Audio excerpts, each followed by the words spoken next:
Você já ouviu falar na palavra resiliência? Mais que isso, você gostaria de ser uma pessoa mais resiliente?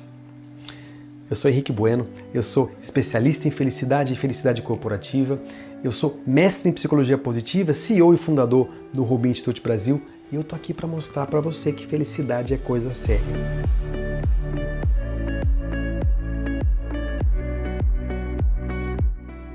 Se você ainda não me segue, eu convido você a fazer isso depois, claro, de ver o vídeo e se você gostar dele.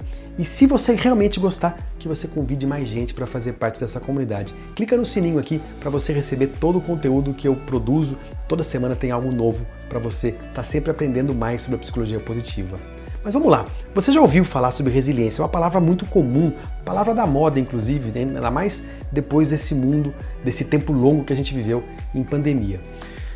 Quando as pessoas pensam em resiliência, via de regra, elas imaginam aquela imagem do bambu, né? Pessoas resilientes são aquelas pessoas que envergam quando o vento bate ou quando a crise, a dificuldade vem, e quando a crise passa, voltam ao normal. Resiliência, inclusive, é uma palavra emprestada da física que tem a ver com a capacidade de um corpo de voltar ao normal. Ou seja, pessoas resilientes são pessoas que têm a capacidade de se adaptar com saúde, de forma saudável, a uma crise, a uma adversidade ou a um trauma. Essa é a definição de resiliência. Acontece o seguinte, na psicologia tradicional, acreditava-se duas coisas. Primeiro, que resiliência era uma característica que você ou tinha ou não tinha. Então, se você nascesse sem resiliência, azar. E além disso, que você não podia melhorar nisso.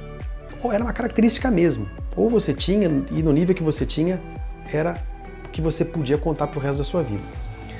A psicologia positiva veio e mudou completamente essa percepção, inclusive a metáfora do bambu.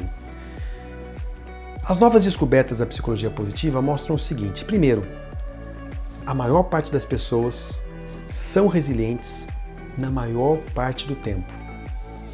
Tem um estudo longitudinal que mostra vários tipos de problemas, de traumas, desastres por tornado, pessoas com câncer, divórcio, grandes dificuldades, que mostram um percentual altíssimo das pessoas que superaram esses traumas de forma saudável, ou seja, foram resilientes. Nós sabemos hoje que a maior parte das pessoas, você que está me assistindo, é resiliente na maior parte do tempo. O ser humano tem uma capacidade de resiliência incrível. Mas tem mais uma coisa que a psicologia positiva percebeu. Uma coisa incrível também. Ela percebeu que resiliência tem a ver com atitudes, com escolhas, com formas de pensar. Coisas que podem ser aprendidas e praticadas. Ou seja, você pode, a partir de práticas e de formas novas de pensar e de ver o mundo, você pode construir mais resiliência. Então, resiliência, assim como felicidade, pode sim ser aprendida.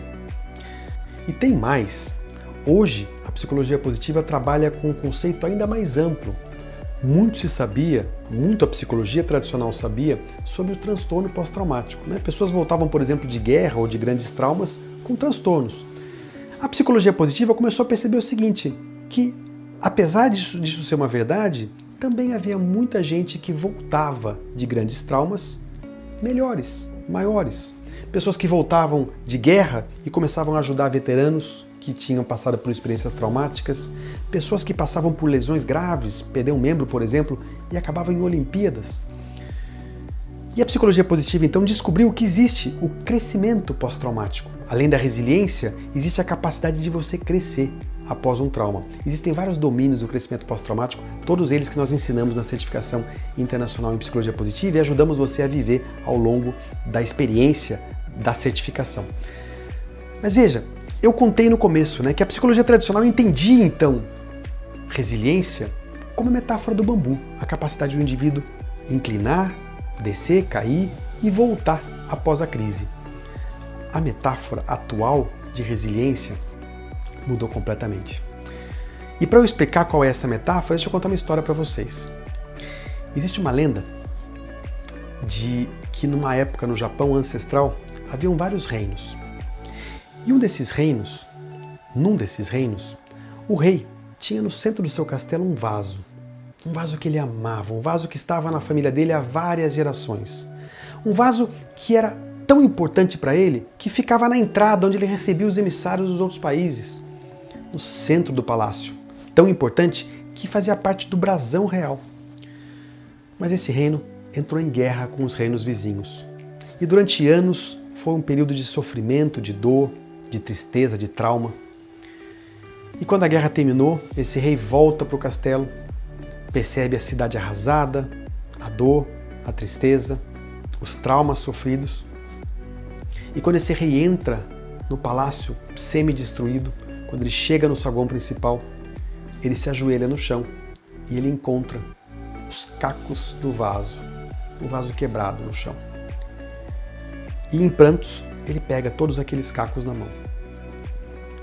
Ele decide então enviar esses vasos para os artesãos da cidade, da vila, e diz para eles, por favor, encontrem um jeito de deixar o meu vaso bonito de novo. Eu não consigo aceitar que eu não vou ter mais o meu vaso. Os artesãos ficam alguns dias com o vaso, devolvem para o rei com grampos de ferro, conectando os cacos. O rei não aceita aquilo, não aceita que o vaso dele vai ficar tão feio. Então ele devolve o vaso para os artesãos e pede a eles, por favor, encontrem uma forma de deixar meu vaso lindo de novo. Os artesãos então estudam, trabalham com o vaso e depois de meses eles devolvem o vaso colado, com os cacos colados, com laca dourada. Você pode encontrar imagens como essa na internet. O nome dessa arte, que se tornou uma filosofia no Japão, é Kintsugi. Essa é a nova metáfora de resiliência no olhar da psicologia positiva. Pessoas mais resilientes não têm essa simplicidade de inclinar e voltar ao normal. Pessoas resilientes são pessoas que vivem, ao mesmo tempo, duas grandes verdades. De que elas podem estar quebradas inteiras. De que elas podem estar com medo e ter coragem de se levantar. De que elas podem sentir dor e fazer o almoço hoje para os filhos. De que ela pode sentir vergonha e sentir coragem. De que elas, ao mesmo tempo que elas já não são mais as mesmas, elas também podem ser mais belas, elas podem ter crescido. Usando a analogia do professor Tal Ben-Shahar, pessoas mais resilientes se dão permissão para ser humanas, para aceitar o fato de que existem marcas, existem cicatrizes, existem cacos na nossa vida. Mas usando uma outra analogia linda da professora Maria Siroá, também do Rubin Institute Brasil, elas também se dão o direito de serem magníficas. Se dão o direito de, apesar de tudo, apesar do que a gente passa na vida, das dores, dos traumas, das dificuldades, de se levantar de novo e de novo e de novo com coragem, de se remodelar, de se reconstruir, de, às vezes, se transformar em algo até mais belo e de impactar, de impressionar, de inspirar outras pessoas nesse processo. Resiliência tem muito menos a ver com voltar no mesmo lugar e muito mais a ver com aceitar a vida como ela é e escolher um futuro um pouquinho melhor, um pouco por dia. Eu convido você a conhecer mais sobre resiliência, a construir mais resiliência, participando da próxima turma da Certificação Internacional em Psicologia Positiva, onde você vai, durante quase 10 meses, aprender a ciência, praticando as ferramentas e compartilhando, ensinando junto a grupos de mentoria para que de fato o conhecimento não fique só aqui, mas ele de fato passe a fazer parte da sua experiência e transforme de verdade a sua vida.